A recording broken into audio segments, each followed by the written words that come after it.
How do you even beat the Odyssey G9?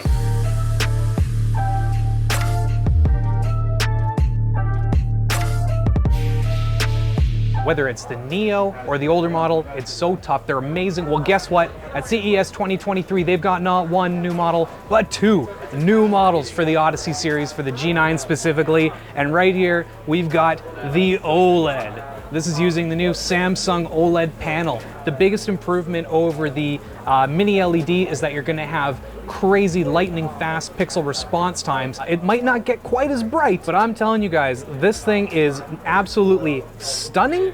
It gets crazy bright for being OLED thanks to Samsung's OLED technology. And I can tell you for a fact that it is colorful and it's color accurate and it's just absolutely stunning. Because there's no white subpixel, you're getting a lot of color pop. When you turn up the brightness, you're not washing anything out. It's still 240 Hertz like the previous model, but now with OLED, you're getting that insane. They're measuring 0.1 millisecond pixel response time, but really it's faster than that, you guys. Honestly, everything we've tested is like 0.01 millisecond, if not faster. It is wild how crazy it is. It's using quantum dots, so we've got top emission so that there's no layer to punch through. With the Odyssey G9 OLED, we're still on a 1440p panel at 32:9 with a 49-inch screen. This thing is huge. So you're getting 5120 by 1440p resolution. Some people are gonna want 4K, and I get it, but honestly, you guys, when you've got this many pixels, it's really hard to run games. The mini LED that we're gonna get to in a bit is 4K, so if you're excited about that, just stay tuned. The panel construction, as well as the stand and the case, is all very similar to the G9 that you're used to, except with the OLED at least, this thing is just razor thin. It's crazy how much panel you can fit into such a small space. Now, because of that, it's hard for them to give us some specifics on these things. They're not coming out until, they say, the first half of the year, you know, Q1, Q2 maybe. We're trying to not be too specific here, but we're getting probably an external power brick. So if that's a huge deal for some people, I mean, you might just have to deal with it, because I think it's worth it for this thing. All right, let's check this out. Oh my God. You know, as much as I might not be crazy about Fortnite, they really did pick a really good game for a solid example of all of the color, and that's just gonna pop at you as you run around.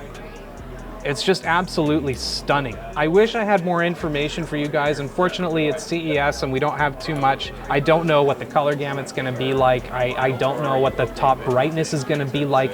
I went to Samsung Display and saw a bunch of stuff, and they're quoting, you know, 100+% coverage of DCI-P3. I think they said 90% BT 2020, and in some of their models around 2000 nits. We probably won't see 2000 nits on this display. Don't know what they're going to actually release with, and we can't measure it here, obviously. But considering my other QD OLED monitor does 1000 nits, this is gonna do at least that, if not more, because this is Gen 2 Samsung OLED technology.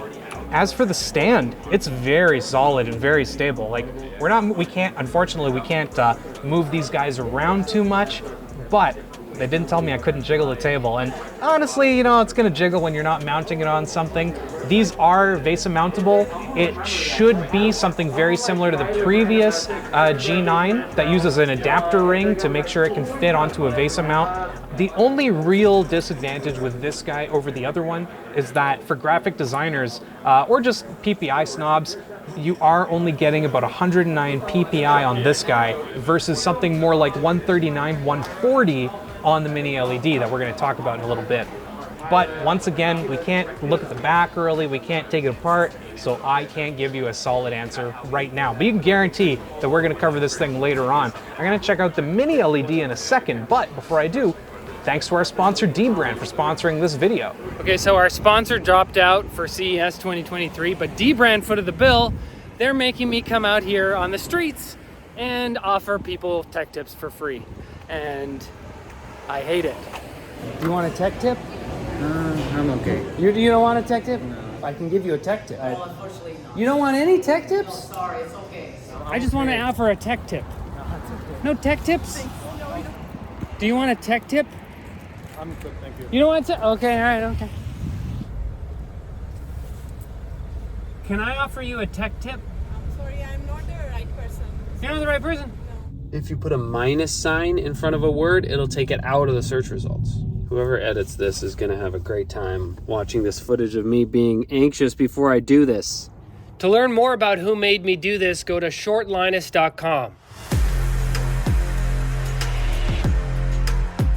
Now, as for mini LED, we've got the Odyssey Neo G9 57-inch. That's the only real way to differentiate between them. If it's got Neo in the name, it's probably mini LED. If it doesn't and it's got OLED in the name, it's probably a Samsung OLED panel. As for this, it's very much just an upgrade from the previous Neo G9. It's up to a whopping 57 inches. On top of that, it's 1000R curvature, so you can really get in there and immerse yourself. It's also got 4K screens. They're calling it DUHD or dual UHD because you've got basically 7680 by 2160. So it's essentially one 4K panel, a second 4K panel running at a whopping 240 hertz with about a 1 millisecond response time. It's crazy. It's similar to the previous one in that it's got a bit over 2,000 dimming zones, which is pretty wild. That's over 1,000 for basically each 4K screen that you've got here.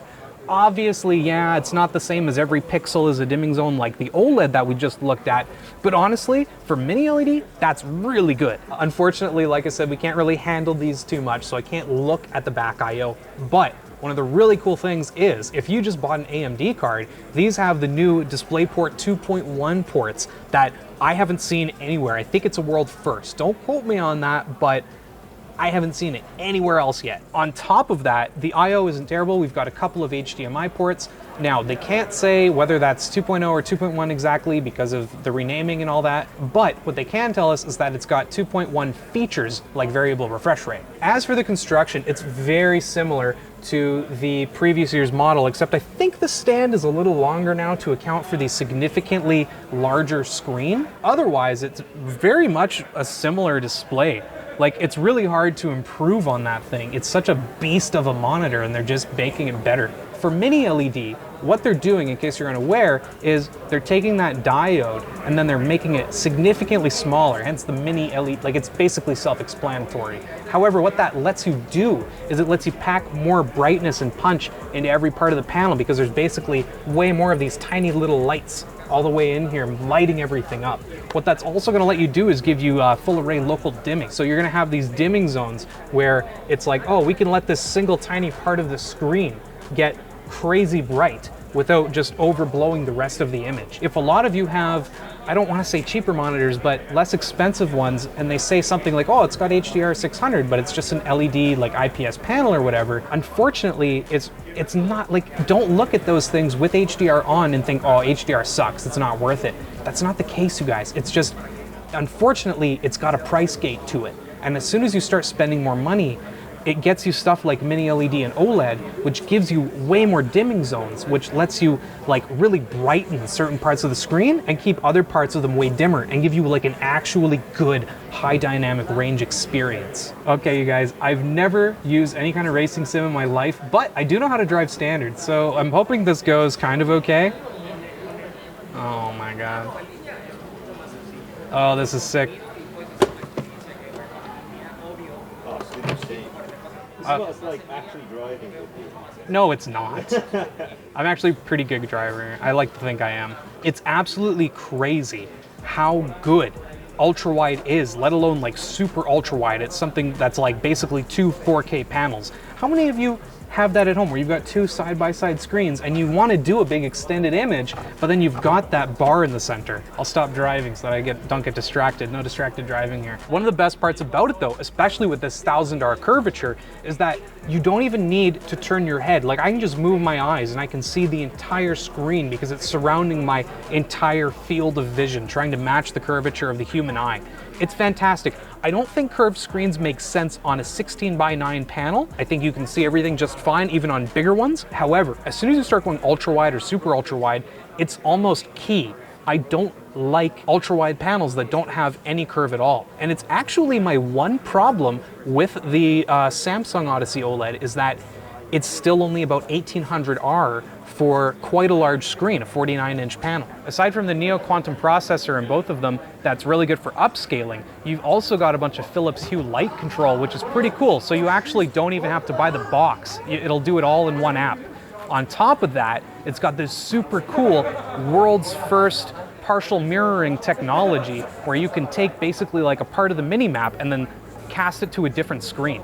Honestly, I have no idea how they managed to improve on the Odyssey Neo G9, which is already a fantastic display, even for the high price tag that it has. Now, speaking of that, we don't have any sort of pricing. We don't, again, have like a final release date.